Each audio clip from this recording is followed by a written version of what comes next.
Hello everyone, final revision में आपका स्वागत है और मैं हूं यश। तो आज के इस वीडियो में हम साल भर के करंट अफेयर डिस्कस करने वाले हैं और इसकी शुरुआत हम एग्रीकल्चर सेक्टर के सारे करंट अफेयर्स, फिर चाहे वो स्कीम्स हों या ministry of agriculture and farmer welfare के द्वारा चलाए जाने वाले प्रोग्राम्स या उनसे संबंधित वेबसाइट्स या एप्स, इन सभी का डिस्कशन हम करेंगे। तो इस एग्रीकल्चर सेक्टर से संबंधित हमें हर वह टॉपिक कवर करना है जिससे संबंधित क्वेश्चंस यूपीएससी पूछ सकता है। तो वीडियो थोड़ा लंबा होगा और इसके 2 लेक्चर्स और आएंगे। तो आने वाले लेक्चर की अपडेट के लिए चैनल सब्सक्राइब जरूर कीजिए। और अब टाइम ना वेस्ट करते हुए चलिए स्टार्ट करते हैं। तो इस सेक्टर में अभी तक के आंकड़े कुछ यूं हैं कि 2011 की जनगणना के अनुसार भारतीय जनसंख्या का 54.6% एग्रीकल्चर से जुड़ा हुआ है, उसमें कार्यरत है। और यह जनसंख्या एग्रीकल्चर के माध्यम से जीडीपी में 17.4% का कंट्रीब्यूशन करती है और जीवीए में 15.2% का कंट्रीब्यूशन है। और भारत में एग्रीकल्चरल ग्रोथ रेट इवन नहीं है, यह हर साल फ्लक्चुएट करती है। तो इसी पॉइंट पर अब बढ़ते हैं कि भारत सरकार के द्वारा एग्रीकल्चर सेक्टर के लिए क्या क्या योजनाएं लाई जा रही हैं, कितने प्रयास किए जा रहे हैं, उनके बारे में जानते हैं। बात करते हैं किसान सम्मान निधि योजना की। तो यह योजना department of agriculture corporation and farmer welfare के द्वारा चलाई जा रही है। इस योजना का उद्देश्य लघु और सीमांत किसानों को एक वित्तीय सहायता प्रदान करना है ताकि कृषिगत कार्यों में लगने वाले इनपुट्स में उनकी थोड़ी मदद की जा सके। और यहाँ सीमांत किसान या मार्जिनल फार्मर का मतलब है जिनके पास 1 हेक्टेयर की ज़मीन होती है, और लघु किसान या स्मॉल फार्मर से मतलब है जिनके पास 1 से 2 हेक्टेयर तक की ज़मीन होती है। इस रेंज में आने वाले किसानों को ही पीएम किसान योजना का लाभ मिलेगा। अब इस योजना में लघु और सीमांत किसानों को सरकार 6,000 रुपये की सीधे वित्तीय सहायता प्रदान करती है और यह अमाउंट डायरेक्ट उनके बैंक अकाउंट में ट्रांसफ़र किया जाता है। और ये 6,000 रुपये की राशि 2,000 की 3 किस्तों में दी जाती है। मतलब साल के हर चौथे माह में बैंक अकाउंट में 2,000 रुपये ट्रांसफ़र किए जाते हैं किसानों के। और इस योजना के अंतर्गत एक परिवार को लाभ दिया जाता है जिसमें पति पत्नी और उसके छोटे बच्चे आते हैं। अब पीएम किसान योजना का लाभ लेने के लिए किसान अपना रजिस्ट्रेशन पीएम किसान पोर्टल के फार्मर्स कॉर्नर पर जाकर या कॉमन सर्विस सेंटर के माध्यम से स्वयं ही कर सकता है। अब इस योजना के 1 वर्ष कंप्लीट होने के बाद पीएम किसान मोबाइल ऐप भी लॉन्च किया गया है जिसके माध्यम से कृषक अपने आवेदन की स्थिति, आधार कार्ड में अपडेट और बैंक खाते में हुए क्रेडिट्स की जानकारी भी ले सकता है। और इस योजना के लाभार्थियों को किसान क्रेडिट कार्ड भी दिए जाते हैं ताकि किसान आसानी से बैंकों से ऋण प्राप्त कर सकें। और यदि किसान लिए गए ऋण का समयबद्ध तरीके से भुगतान कर देता है, समय पर भुगतान कर देता है, तो वह 4% की अधिकतम ब्याज दर पर पशुपालन, मत्स्य पालन और फसलों के लिए लघु अवधि के ऋण प्राप्त करने के लिए पात्र हो जाता है।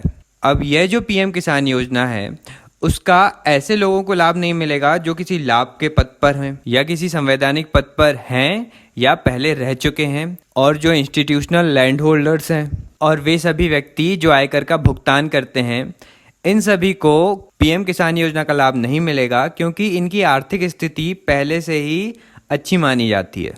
तो ये सारे डिटेल्स थे प्रधानमंत्री किसान सम्मान निधि योजना के। अब आगे बात करते हैं प्रधानमंत्री फसल बीमा योजना की। इस योजना का उद्देश्य है कि किसी भी प्राकृतिक आपदा, विभिन्न कीटों के आक्रमण या विभिन्न रोगों के कारण जो फसलों को हानि होती है, उस स्थिति में किसानों को बीमा कवरेज दिया जाएगा और उनकी वित्तीय सहायता की जाएगी ताकि कृषि की निरंतरता बनी रहे और वे किसान मॉडर्न एग्रीकल्चर की पद्धतियों और नवाचार को अपनाने में प्रोत्साहित होते रहें। और यह योजना गवर्नमेंट के द्वारा अधिसूचित किए गए क्षेत्रों के सभी किसानों को कवरेज देगी। और इस योजना के लिए प्राइवेट सेक्टर और पब्लिक सेक्टर दोनों की बीमा कंपनियां भाग ले सकती हैं। लेकिन यदि ये बीमा कंपनियां 2 माह से ज़्यादा डिले करती हैं लाभार्थी को बीमा का लाभ पहुंचाने में, तो लेट भुगतान के लिए उन्हें 12% का ब्याज भी देना पड़ता है। अब इन बीमा कंपनियों को जो प्रीमियम का भुगतान होता है वो इस तरह से होता है कि किसान रबी की फसल के लिए 2%, खरीफ की फसल के लिए 1.5% और बागवानी फसलों के लिए 5% का भुगतान अदा करता है। और बाकी का जो प्रीमियम भुगतान होता है वो केंद्र और राज्य मिलकर सब्सिडी के माध्यम से करते हैं। पहले तो ये 50-50% था, केंद्र 50% देता था, राज्य 50%। लेकिन 2020 के बाद केंद्र ने अपनी सब्सिडी घटाकर सिंचित क्षेत्रों के लिए 25% कर दी और असिंचित क्षेत्रों के लिए 30% कर दी। लेकिन पूर्वोत्तर राज्यों के लिए उसने अपनी सब्सिडी बढ़ाकर 90% कर दी थी। मतलब पूर्वोत्तर के क्षेत्रों में 90% हिस्सा प्रीमियम का केंद्र सरकार देगी और 10% पूर्वोत्तर के राज्यों की राज्य सरकार। अब यह फसल बीमा योजना जो है ये restructured weather based crop insurance scheme है, जिसके तहत एरिया अप्रोच बेसिस पर क्षेत्रों का निर्धारण किया जाता है, जिसके अंतर्गत गांव या उससे अधिक के क्षेत्र आते हैं और इन क्षेत्रों को कुछ इस तरह के लॉसेस पर कवरेज दिया जाता है, जैसे उपज हानियाँ, जिसके अंतर्गत प्राकृतिक अग्नि, तड़ित, तूफान, ओलावृष्टि, चक्रवात, टाइफून, आंधी, झंझावत, हरिकेन, टॉर्नेडो जैसे कुछ नॉन प्रिवेंटेबल मेजर्स आ जाते हैं और साथ ही बाढ़, भूस्खलन, सूखा अवधि, कीटों और रोगों के कारण जो हानियां होती हैं उन पर कवरेज दिया जाता है और साथ ही पोस्ट हार्वेस्ट हानियों पर भी कवरेज दिया जाता है, जैसे बेमौसम बारिश, चक्रवाती वर्षा, ओलावृष्टि के कारण हुई हानियों पर। और ये एक स्वैच्छिक योजना है, किसी भी किसान को इस योजना के लिए बाध्य नहीं किया गया है। तो ये सारी बातें थी फसल बीमा योजना की। अब आगे बढ़ते हैं, बात करते हैं पीएम किसान मानधन योजना की। तो यह लघु और सीमांत किसानों के लिए वृद्धावस्था पेंशन योजना है। इस योजना के अंतर्गत 18 से 40 वर्ष के आयु वर्ग के किसान पात्र होते हैं, लेकिन वे लघु और सीमांत किसान जिन्होंने नेशनल पेंशन स्कीम, कर्मचारी बीमा निगम योजना और श्रम योगी मानधन योजना का लाभ ले रखा है, तो ये सभी किसान मानधन योजना के लिए पात्र नहीं होंगे। और पीएम किसान मानधन योजना एक स्वैच्छिक और अंशदान आधारित योजना है। इसमें 60 वर्ष के बाद 3,000 रुपये प्रति माह की पेंशन दी जाती है। इसके लिए 18 से 40 वर्ष के किसानों को पेंशन निधि में 55 से 200 रुपये की राशि जमा करनी होती है और इस 55 से 200 रुपये की राशि के बीच कौन कितना अमाउंट जमा करेगा यह उनकी आयु के अनुसार तय किया जाता है। और इस योजना के मैनेजमेंट और पेमेंट की जिम्मेदारी LIC या भारतीय जीवन बीमा निगम को दी गई है। और सेवानिवृत्ति की तिथि से पूर्व यदि 18 से 40 वर्ष के बीच यदि किसी लाभार्थी की मृत्यु हो जाती है तो योजना का लाभ लेने के लिए उसका पति या पत्नी इस योजना में 55 से 200 रुपये के भुगतान को कंटिन्यू करते हुए बाद में इस योजना का लाभ ले सकते हैं। और यदि किसी किसान की मृत्यु 60 वर्ष के बाद होती है तो उसके पति या पत्नी को इस योजना के अंतर्गत 50% की राशि प्रति माह दी जाती है। ये थे इस योजना के पूरे डिटेल्स। अब बात करते हैं सॉइल हेल्थ कार्ड योजना की। तो इसके अंतर्गत प्रत्येक 2 वर्ष में सॉइल हेल्थ कार्ड जारी किया जाएगा, जिसमें विशेषज्ञों के द्वारा उस सॉइल के सैंपल लेकर उसके सामर्थ्य और दुर्बलता को बताया जाएगा और उस सॉइल में खेती करने के उपाय भी बताए जाएंगे। और विश्लेषक अपना विश्लेषण 12 मानदंडों पर करेगा, जिसके तहत nitrogen, phosphorus, potassium, sulphur, EC, OC, zinc, iron, copper, manganese और बोरोन जैसे तत्वों की मृदा में उपस्थिति को देखकर मृदा के स्वास्थ्य की जानकारी देंगे। और इस कार्ड में जैविक खाद सहित 6 फसलों की अनुशंसाएं प्रदान की जाएंगी, जिसमें 3 फसल रबी की और 3 फसल खरीफ की होंगी।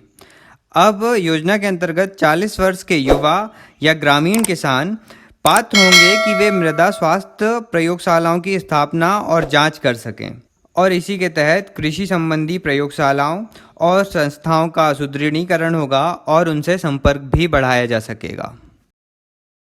अब बात करते हैं नेशनल एग्रीकल्चर मार्केट की।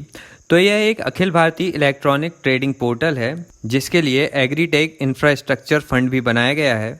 और यह नेशनल एग्रीकल्चर मार्केट विभिन्न APMCs और अन्य बाजार स्थलों को जोड़कर रखता है और इसके माध्यम से स्थानीय व्यापारियों की बड़े बाजार तक पहुंच बन पाती है।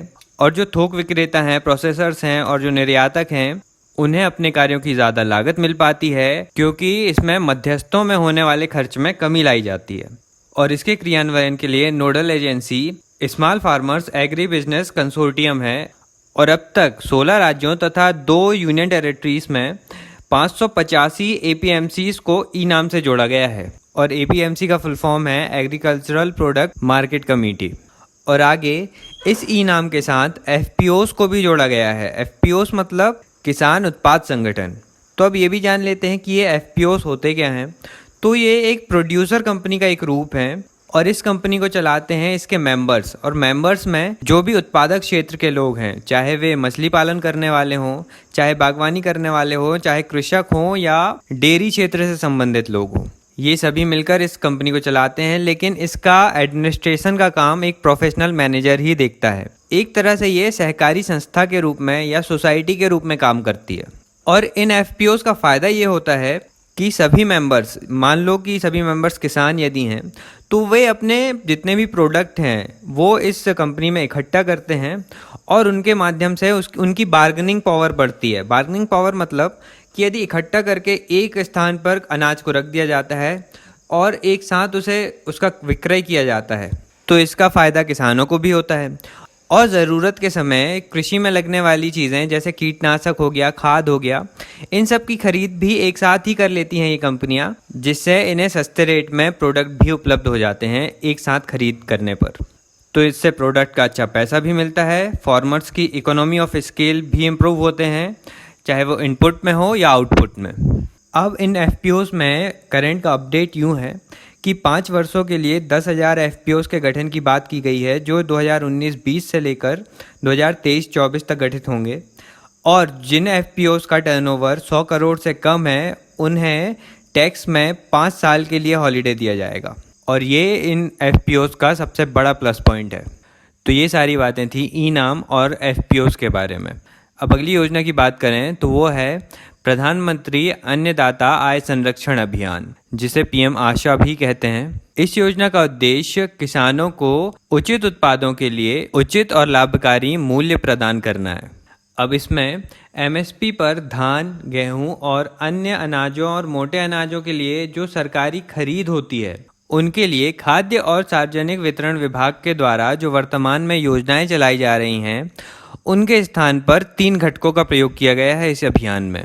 तो उन घटकों में पहला घटक है मूल्य समर्थन योजना या फिर प्राइस सपोर्ट स्कीम। इसके अंतर्गत दाल, तिलहन और खोपरा की भौतिक खरीद तो फूड कॉरपोरेशन इंडिया और नाफेड के द्वारा की जाएगी, लेकिन इसमें खरीद के दौरान होने वाले व्यय और क्षति का वहन सरकार करेगी, केंद्र सरकार। अब इसका दूसरा घटक है मूल्य न्यूनता भुगतान योजना या प्राइस डेफिशिएंसी पेमेंट स्कीम। इसके अंतर्गत किसानों द्वारा बेची गई फसलों में एमएसपी और बाजार मूल्य में जो अंतर होगा, उसकी राशि सीधे किसान के बैंक खाते में ट्रांसफ़र की जाएगी। अब इसका तीसरा घटक आता है pilot of private procurement and stockist scheme. इसके अंतर्गत कोई भी निजी अभिकर्ता बाजार मूल्य के एमएसपी से कम हो जाने पर फसलों की खरीद कर सकता है और उस अभिकर्ता को उस फसल के न्यूनतम समर्थन मूल्य के अधिकतम 15% की सेवा शुल्क देकर क्षतिपूर्ति की जाएगी। तो ये 3 घटक थे पीएम आशा योजना के। अगली योजना है प्रधानमंत्री कृषि सिंचाई योजना। तो इस योजना को 2016 में 2015-16 से 2019-20 तक की 5 वर्ष की अवधि के लिए चलाया गया है। इस योजना का उद्देश्य है जमीनी स्तर पर सिंचाई में निवेशों को समन्वित करना, सिंचाई सुविधा वाले कृषि योग्य क्षेत्र का विस्तार करना, पानी का उपयोग कम करने के लिए खेतों में उपलब्ध पानी का बेहतर उपयोग करना, सुनिश्चित सिंचाई और पानी बचाने वाली अन्य प्रौद्योगिकी को अपनाने में वृद्धि करना, और भूमिगत जलाशयों के रिचार्ज में वृद्धि करना और सतत जल संरक्षण विधियों को लागू भी करना। और इन उद्देश्यों की पूर्ति के लिए पहले से चली आ रही योजनाओं को सम्मिलित करके प्रधानमंत्री कृषि सिंचाई योजना लागू की गई है। और विभिन्न मंत्रालय जो इसके लिए कार्य कर रहे हैं वे इस प्रकार हैं कि जल संसाधन, नदी विकास और गंगा संरक्षण मंत्रालय अपनी त्वरित सिंचाई लाभ कार्यक्रम एक्सेलरेटेड इरिगेशन बेनिफिट प्रोग्राम को इस योजना में सम्मिलित करके चला रहा है। और भूमि संसाधन विभाग का एकीकृत जल संभार क्षेत्र प्रबंधन कार्यक्रम भी इसके अंतर्गत आता है, जिसे इंटीग्रेटेड वाटरशेड मैनेजमेंट प्रोग्राम के नाम से जाना जाता है। और कृषि एवं सहकारिता विभाग के तहत national mission on sustainable agriculture का जो प्रोग्राम है वह भी कृषि सिंचाई योजना के अंतर्गत आ जाता है। तो ये सारे विभाग और मंत्रालय इस योजना को चला रहे हैं। और हाल ही में पीएम कृषि सिंचाई योजना के अंतर्गत राष्ट्रीय कृषि ग्रामीण विकास बैंक नाबार्ड के तत्वाधान में समर्पित दीर्घकालीन सिंचाई फंड या लॉन्ग टर्म इरिगेशन फंड का भी सृजन किया गया है। तो ये सारी बातें थी प्रधानमंत्री कृषि सिंचाई योजना की। अब आगे बात करते हैं national cooperative development council NCDC के बारे में। तो यह NCDC ministry of agriculture and farmer welfare के अंतर्गत एकमात्र वैधानिक संगठन है और यह इस मिनिस्ट्री के शीर्ष वित्तीय और विकास संस्थान के रूप में कार्य करता है। और एनसीडीसी के अंतर्गत ही युवा सहकार योजना चलाई जा रही है, जो है Sahkar cooperative enterprise support and innovation scheme. यह योजना सहकारी समितियों को नए और नवाचारी क्षेत्रों में उद्यम स्थापना के लिए प्रेरित करती हैं। इस योजना में महिलाओं, अनुसूचित जातियों, अनुसूचित जनजातियों, दिव्यांगजनों और पूर्वोत्तर की सहकारी समितियों को विशेष प्रोत्साहन दिया गया है।